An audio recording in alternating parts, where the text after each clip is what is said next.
Frobenius Institute, which is the cultural anthropology department of the Frankfurt University.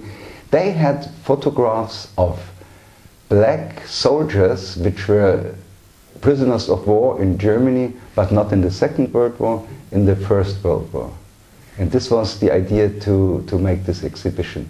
We have stunning photographs, portraits of 10 soldiers which come from Africa, and they were taken prisoner in the first month of the First World War and came into a prisoner of war camp south of Berlin, and the photographs were taken there. So I think we don't know it exactly of the 10 persons we show in the exhibition. I think they were in the time before the First World War broke out. They came voluntarily to the army. They got money there. It was a better life than starving somewhere in Africa. But after the first month of the war, and I think about 1 million people, men, died in the first month. I don't know. I presume that they got a kind of military training, of course. They came from Africa, they were colonial subjects, and they had white officers. They had to learn the commands in the military, but they didn't learn French in a complete way. But okay, they had to be trained in use of the weapons and all this military stuff. They were selected and came into one camp because there were Muslims. This is a part of German politics during the First World War, and in this camp there were about 12,000 people, mostly Muslims, be Indians in the British Empire, or from Africa or Indochina in the French Empire, or even from Russia. The Russian Empire was not a colonial power as the others, but they had a kind of colonization south of Russia. This what now it is. There are some independent states like Kazakhstan or whatever, and the people there living there were mostly Muslims, and this was the reason why they were put together in this camp in south of Berlin, because they wanted, the German army wanted them to change sides, and Germany was had an ally, and it was the Osmanic Empire, Turkey, and they should change sides and fight on the Turkish side against their colonial suppressors, so to say, France and Great Britain. No, actually, the plan didn't work out. Out of the 12,000 Muslim prisoners of war in Germany, less than 1,000 changed the side and went to Turkey. So, and most of them, I think, they were deployed at the Palestinian front and the Mesopotamian front, and they changed again sides because they didn't want to be soldiers in a war which is very far from them. It was not their interest to fight.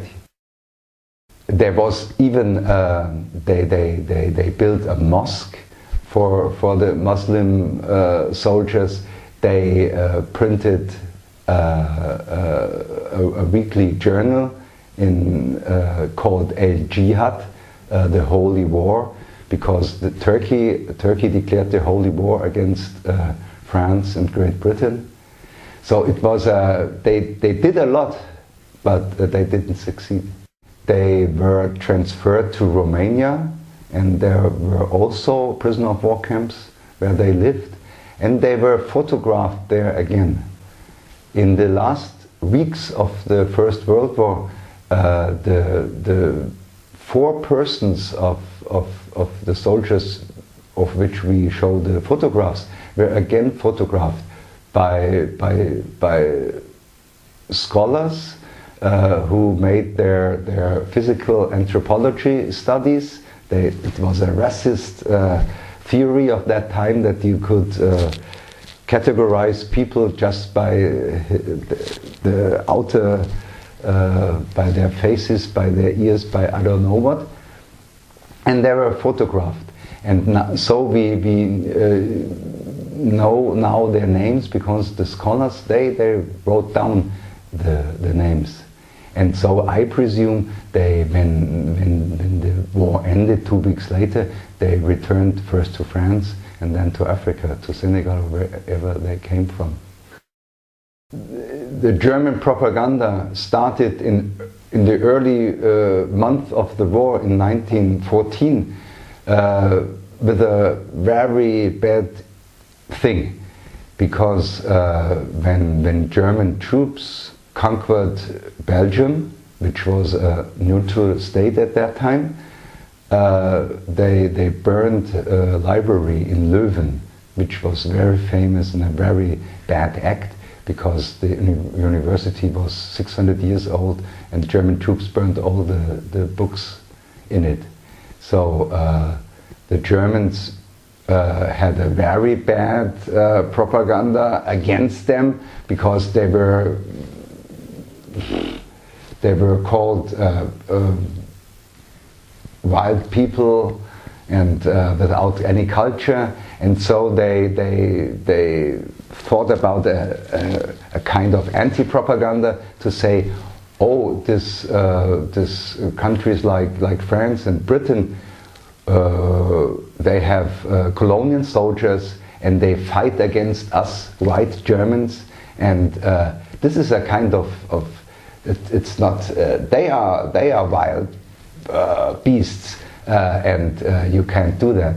And this was a sound, a very bad sound of the German propaganda during all the First World War. You got the idea of the crimes of the Nationalist Socialists in the Second World War, because it was very, very bad. And they depicted the colonial soldiers not as human beings, as animals. And this is a bad thing, I think. And the ambivalent, when Germans looked at Africa, it's kind of fascination by a foreign region of the world, and it came to an end.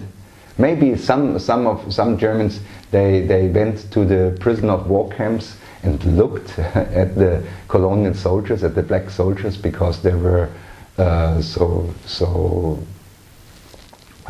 interesting. Okay, after the war, which Germany lost, large parts of Germany were occupied by troops from France, from Belgium, from Great Britain. And under these soldiers were also colonial soldiers, black soldiers, soldiers from Africa, soldiers from India.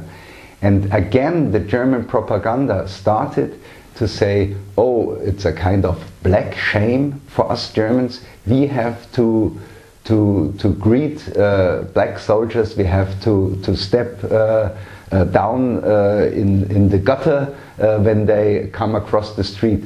So and the thing which is more bad even is these are men, these are black men, and they will rape German women.